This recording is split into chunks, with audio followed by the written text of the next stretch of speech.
పేద ప్రజల అభ్యున్నతి లక్ష్యంగా ప్రజాపాలన సాగుతోందని మెదక్ నియోజకవర్గ శాసనసభ్యులు మైనంపల్లి రోహిత్రావు అన్నారు. గురువారం చిన్నశంకరంపేట మండలంలో రేషన్ కార్డుల పంపిణీలో పాల్గొన్న మెదక్ ఎమ్మెల్యే మైనంపల్లి రోహిత్రావు, జిల్లా కలెక్టర్ రాహుల్ రాజ్ సందర్భంగా ఆయన మాట్లాడుతూ కనీసం ఒక్క రేషన్ కార్డు కూడా ఇవ్వని చరిత్ర గత ప్రభుత్వానిదని ఎద్దేవా చేశారు. ప్రతి పేదవారికి రేషన్ కార్డు ద్వారానే ప్రభుత్వ సంక్షేమ పథకాలు అందుతాయని, తదనానుగుణంగా ప్రభుత్వం గొప్ప ఆలోచనతో నూతన రేషన్ కార్డులు ప్రారంభించడం జరిగిందని తెలిపారు. గత పాలకులు అభివృద్ధిని విస్మరించారని, 10 సంవత్సరాల కాలంలో చేయని అభివృద్ధి ప్రజాప్రభుత్వం అధికారంలోకి రాగానే 6 గ్యారంటీ పథకాలు సమర్థవంతంగా అమలు చేస్తున్నామన్నారు.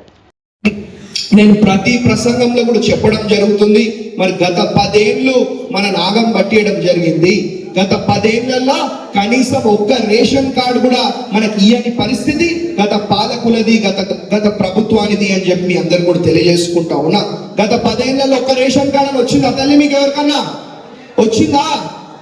రానోళ్ళందరూ చేతులు లేపాలా, రానోళ్ళు చేతులు లేపాలా, అందరు చేతులు లేపుతారండి. గత 10 ఏళ్లలో కనీసం ఒక్క రేషన్ కార్డు కూడా ఇయ్యలేదు అని చెప్పి తెలియజేసుకుంటా ఉన్నా. మరి ఇంతకు ముందు మన ఇంద్రమ్మ రాజ్యంలో మరి మనం రేషన్ కార్డు ఇస్తే 10 ఏళ్ల తర్వాత మళ్ళా మన ఇంద్రమ్మ రాజ్యం, మన ప్రజాపాలన, మన ప్రజాప్రభుత్వం వచ్చినాక మనమే ఇస్తున్నాం తప్ప గత 10 ఏళ్ళు మనం ఎవరు పట్టించుకోలేదు అని చెప్పి తెలియజేసుకుంటా ఉన్నా. ఉట్టి రేషన్ కార్డులే కాదు, గత 10 ఏళ్ళ కనీసం ఒక డబుల్ బెడ్రూమ్ ఇల్లన్నా మరి మీ అందరికి ఎవరికైనా వచ్చిందా? కనీసం ఒక డబుల్ బెడ్రూమ్ ఇల్లన్నా అంటే మీరు ఏ గ్రామంకి పోయినా ఇవాళ మనకు కనిపించేది ఒక ఇంద్రమ్మ ఇల్లు మాత్రమే. ఇంద్రమ్మ ఇల్లు కనిపించాయి తల్లి? ఏ గ్రామం పోయినా కనిపిస్తాయా? కనిపించాయా? మీరు గట్టిగా చెప్తే, మీరు ఉత్సాహంగా చెప్తేనే మరి మాకు జోష్ ఉంటుంది, మీకు పని చేయబుద్ధి అవుతుంది. చెప్పాలా? ఇంద్రమ్మ ఇల్లు కనిపిస్తాయా?